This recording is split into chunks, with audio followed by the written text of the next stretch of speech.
This is Chia Teck Leng, a man living two lives. By day, he was a respected finance manager at one of Singapore's most prominent companies. By night, he was a high-rolling gambler, flown on private jets to VIP casino suites around the world. In the office, he was trusted with millions. At the tables, he was risking it all, chasing wins, chasing losses, chasing the rush. For years, the money kept flowing, loans were approved, payments were made on time, the banks were happy. His employer saw no reason to worry. No one looked too closely until the numbers stopped adding up. Accounts frozen, letters arriving, and the truth spilling out. Forged signatures, fake accounts, and the largest commercial fraud in Singapore's history. This is the true story of how a trusted Singaporean banker stole 117 million Singapore dollars and lost it all to a relentless gambling addiction.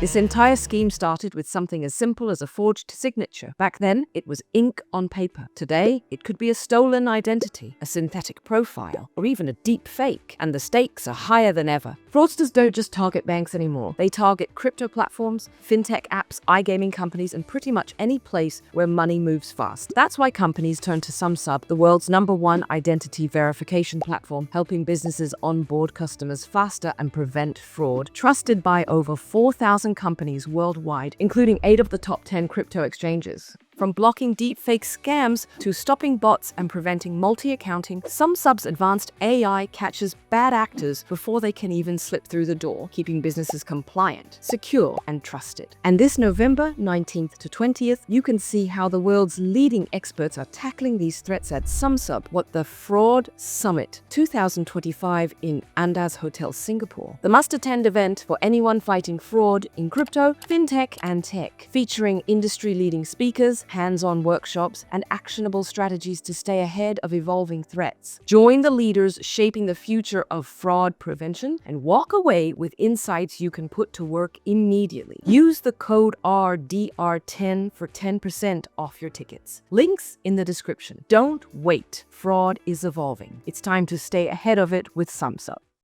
Chia Teck Leng appeared to have it all. Born in 1959 and educated in accountancy at the National University of Singapore, he quickly climbed the corporate ladder. He worked at a top accounting firm and even became a vice president at United Overseas Bank. Earning a high 5-figure monthly salary, Chia provided a comfortable life for his wife and their 2 sons, even owning a condominium in a nice part of town. Colleagues and friends knew him as a hard-working, sociable family man, filial to his parents, a loving husband, and caring father. But beneath that respectable facade, Chia was hiding a dark secret. He had developed a compulsive gambling habit. It started innocently enough in 1994 when Chia was working at a shipping firm and he began visiting casinos on Star Cruises ships, floating casinos that offered Singaporeans a legal outlet for gambling at sea. At first, his bets were small, as little as $200 each, and Lady Luck actually smiled on him. In 1997, he amassed nearly 1 million Singapore dollars in winnings and was extended VIP credit lines by the cruise casino. However,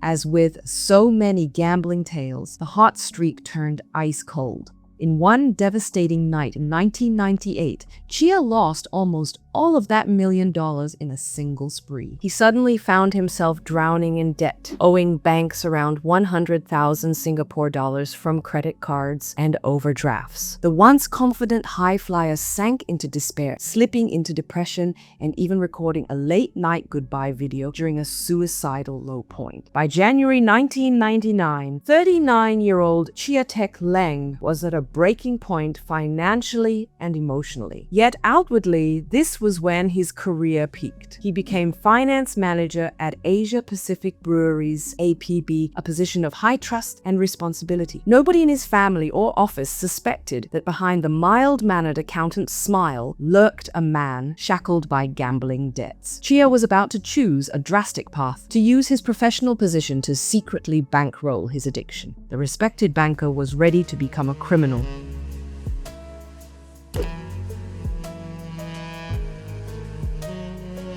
Chia's new job at Asia Pacific Breweries gave him exactly what he needed: access to big finances, and he wasted no time exploiting it. In fact, just 5 days after starting at APB in 1999, Chia set his fraudulent scheme in motion. Drawing on his accounting savvy, he forged official company documents to deceive banks into lending millions of dollars to APB, or rather to himself. His method was bold and brazen. Chia fabricated board resolution papers, complete with the forged signatures of APB's top executives and those of its parent company Fraser and Neave, which appeared to authorize opening bank accounts and taking loans on the brewery's behalf. In reality, these documents were pure fiction, but they convinced banks that Chia had the mandate to act for APB. Using them, he opened sham corporate accounts in APB's name at several international banks, naming himself as the sole signatory authorized to operate those accounts. Over the next 4 years, Chia Teck Leng would cheat 4 foreign banks out of an astonishing 170 million Singapore dollars. The targets included 2 major Japanese banks, Sumitomo Mitsui and Mizuho, plus Germany's HVB and Sweden's SEB. These major institutions were eager to do business with a prominent Singapore corporation like APB, and Chia expertly capitalized on their trust. Each bank, thinking APB was a valuable new client, extended huge credit lines and loans based on Chia's forged paperwork. Chia's deception was intricate. He ran it like a shell game, shuffling funds between the fake accounts to avoid detection. For example, he would draw down millions from the Japanese and German bank accounts and then funnel that money into the Swedish SEB account. From the SEB account, Chia siphoned funds into 2 personal bank accounts he controlled at a local Singapore bank before ultimately remitting the money to casinos around the world. When interest or loan repayments came due, he simply paid them using money he had drawn from one of the other banks, effectively paying off one bank with funds stolen from another, a giant Ponzi-like cycle. The banks saw that APB was making timely repayments and thus suspected nothing, while Chia continued to draw ever more credit. Incredibly, APB itself was in the dark the entire time. Chia had been given broad authority in financial matters, and there were insufficient checks on his activities. He even instructed his secretary never to open any mail from banks addressed to him. For 4 long years, Chia's scheme ran undetected, bigger, bolder, and flawless in its deception. But what did he do with all that illicit money? The answer stunned those who eventually uncovered the truth. He gambled it away.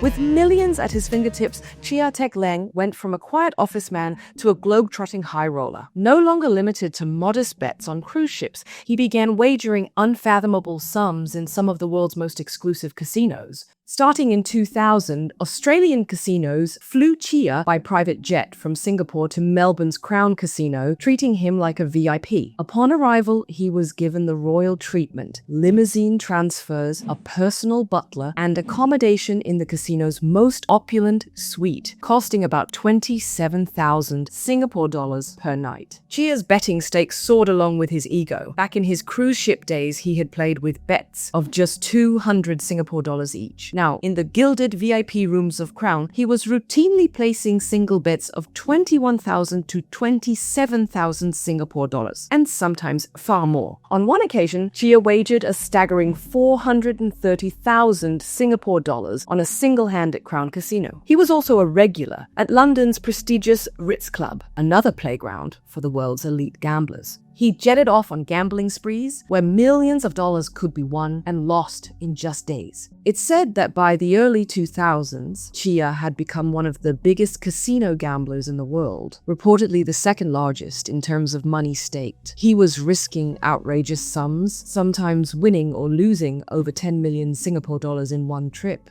It wasn't only chips and cards that devoured the money. Chia also funded a lavish lifestyle and a secret love affair. In April 2002, aboard a casino cruise, Chia met Li Jin, a 22-year-old croupier from China. That night, he won over 1 million Singapore dollars while she dealt at his table, leading him to consider Li his personal good luck charm. The casino noticed his uncanny wins against her and even gave Li days off whenever Chia came aboard to avoid further losses. dollars. Charmed by her, and perhaps by the luck she seemed to bring, Chia started a relationship with Li Jin, who soon left her job and moved to Singapore to be with him as his mistress. Chia spared no expense on Li Jin and his own indulgences. He bought her luxurious gifts and procured a forged Taiwanese passport for 10,000 Singapore dollars so she could shuttle in and out of Singapore under an alias without arousing immigration scrutiny. He himself purchased a Mercedes-Benz worth 150,000 Singapore dollars and a private apartment on Grange Road for 530,000 Singapore dollars to entertain her in style. He showered friends and associates with presents totaling over 300,000 Singapore dollars during this period. All the while, his wife and teenage sons had no idea of this second life he was leading. Chia continued to reside with his family at their Serangoon condo, maintaining the appearance of a normal husband and father. He would return from his clandestine casino trips and expensive escapades and slip back into the role of the dutiful family man.